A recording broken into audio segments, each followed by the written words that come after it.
哎，大家下午好了。今天是1月14号，星期五了，周末了，是吧？我又走了一条去小清河的路。今天可能会有一些情绪垃圾，说说我的情绪的起伏。差点没有出门跑步，后来还是坚持出来了。通过跑步来调节一下吧。行，我们待会儿再说。刚刚跑了2.8公里，今天纯粹是当做一个垃圾吐槽的时间。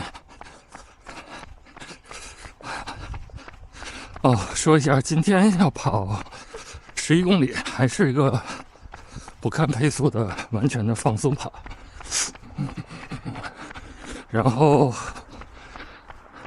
周日的那个半马自测，目前已经几乎没有任何的不适感了，膝盖、髂胫束、足底、臀都没有了。然后我也想借助这个机会，把我的训练的小周期从练3休1调整到练4休1。那个休1呢，我觉得可以做一次这个力量训练，然后下次就做交叉训练。我想现在去游泳嘛。对，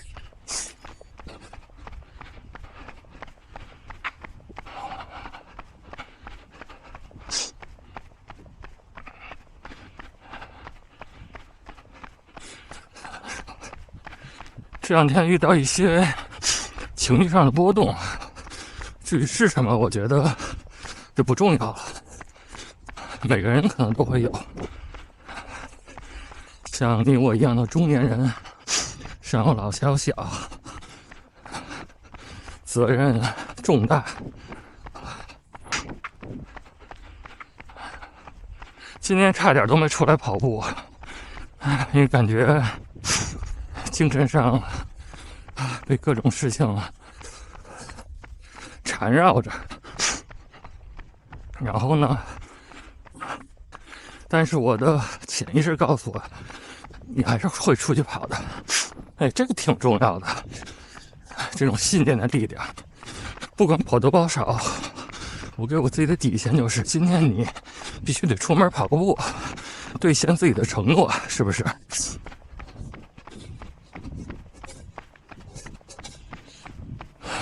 然后就在床上萎靡了一会儿，刷会儿视频，睡了一会儿，昨天也没睡好。然后我不是买了这个王德峰老师的5门6门课呀，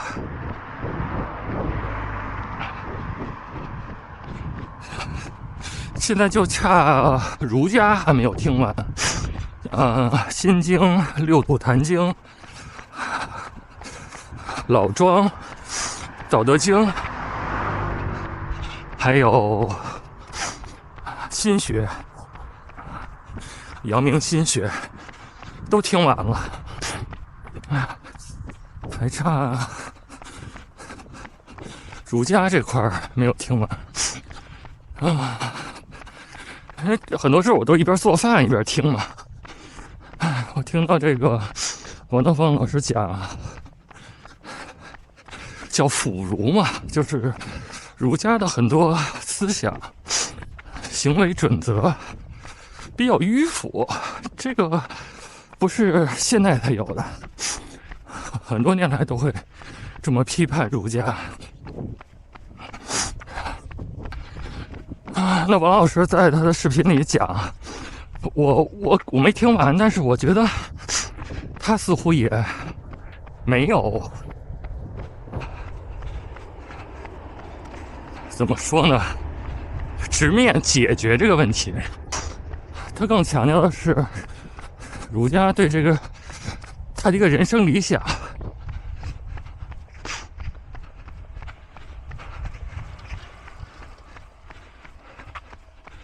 如果是一个民族，每个人想的都是如何去防人，做任何事情都要小心提防别人，那这个民族可能是没有希望的。所以王老师就说，可能儒家他是从这个角度去考虑这个问题。对，他说有一个理想世界，这样的世界的民族，这样世界的人民才是有希望的，这个民族才有生命力啊！我觉得这也折射出当下这个时代的无奈吧，或者是用王老师的话说，病吧。这个时代是一个有病的时代，这个时代是一个人人有病，这么说绝对了点，大部分人都有病的一个时代。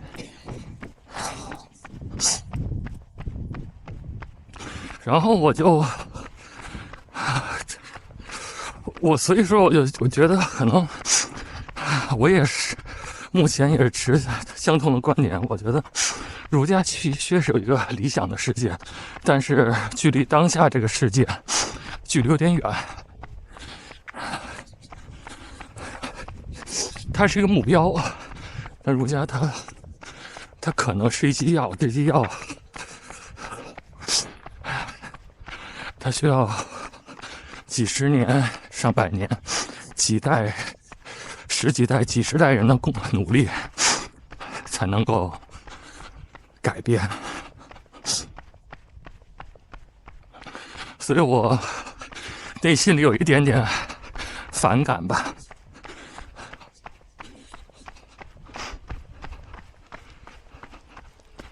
好，终于到了小清河了啊！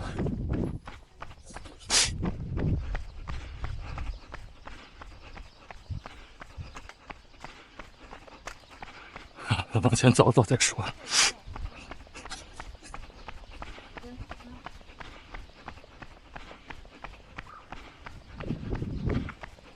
就是现场选呗，我是选一。然后呢，我就翻到那个课程的之前我听完的《六祖坛经》，然后我觉得让我一下子有一点点豁然开朗。怎么说呢？我现在评价这几门课，中国的古代的这些思想，包括从古印度传来的佛陀的思想，我觉得最适合我的、最让我受用的，可能就是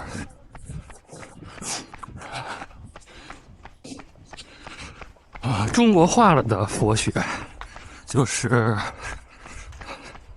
六祖坛经里讲的这个佛学。其次就是阳明心学。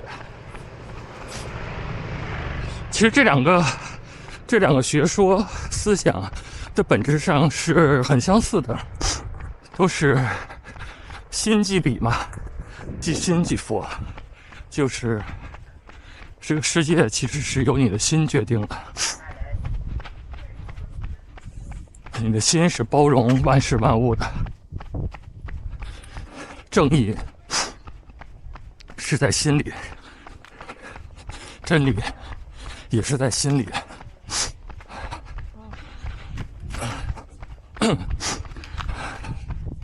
这就是想到我们现代社会讲究法治，对吧？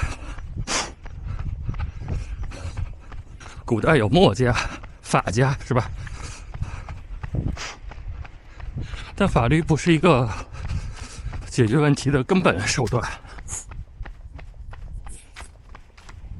很多问题法律是无能为力的。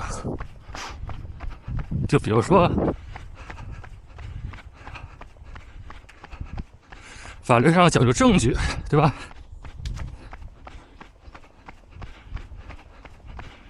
那可能一个聪明的小人，他可以收集证据，同时毁灭其他证据，让这个证据链对自己非常有利，然后按照这个证据链编造一个故事陈述，哎，有理有据。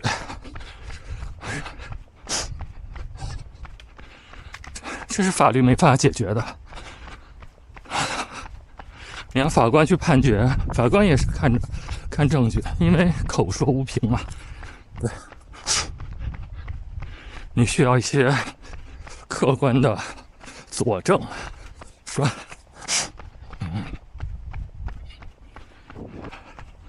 那很多精明的人就利用这一点。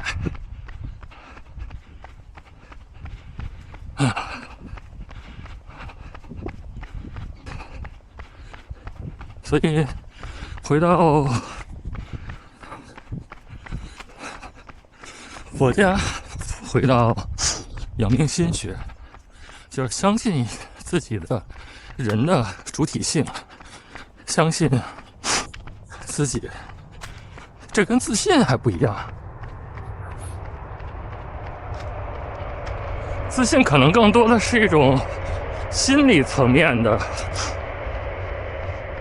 一个状态的描述，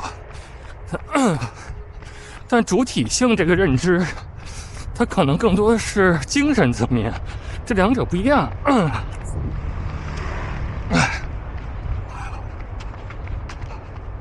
我听了一点点六祖坛经，王老师讲六祖坛经一些片段啊，内心就燃起了一些动力。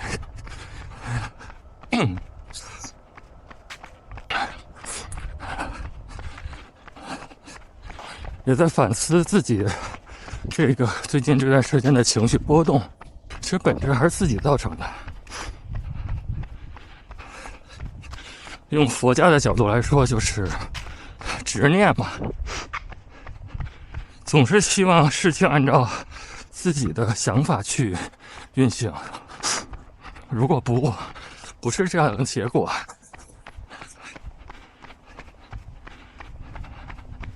那情绪就会受影响，本质上就是就是这么造成的。所以听到这段王老师的描述之后，心情就豁然开朗，还是自己犯了执念。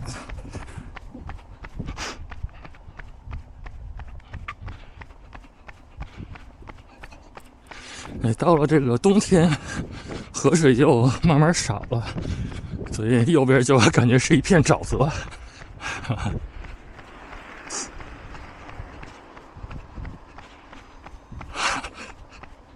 行，我今天把这个频道作为情绪垃圾桶的功能发挥到了极致。有些话没办法跟周围人讲，就在这里讲了。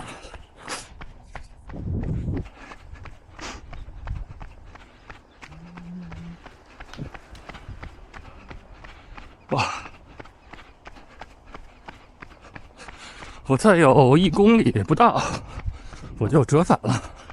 然后这一圈11公里。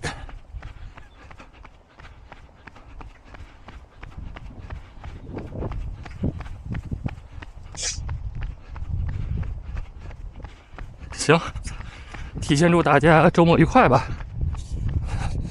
每天总是说好心情，吃好、睡好、玩好。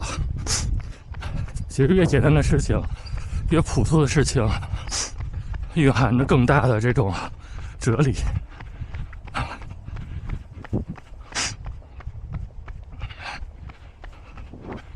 好，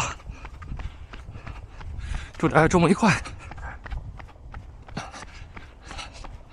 我也许待会儿再录点，也许就不录了。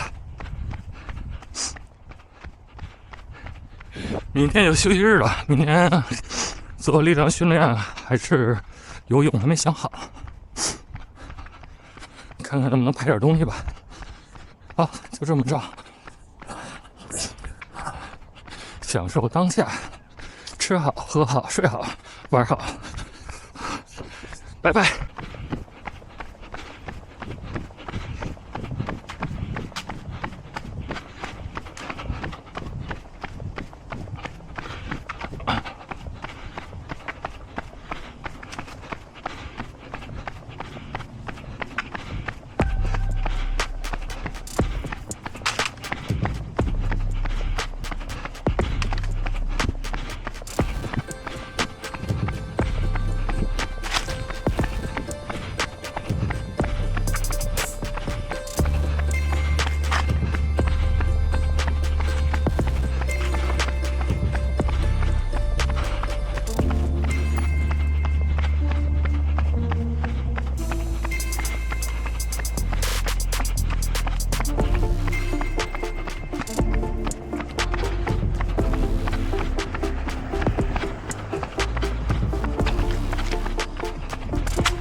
嗯。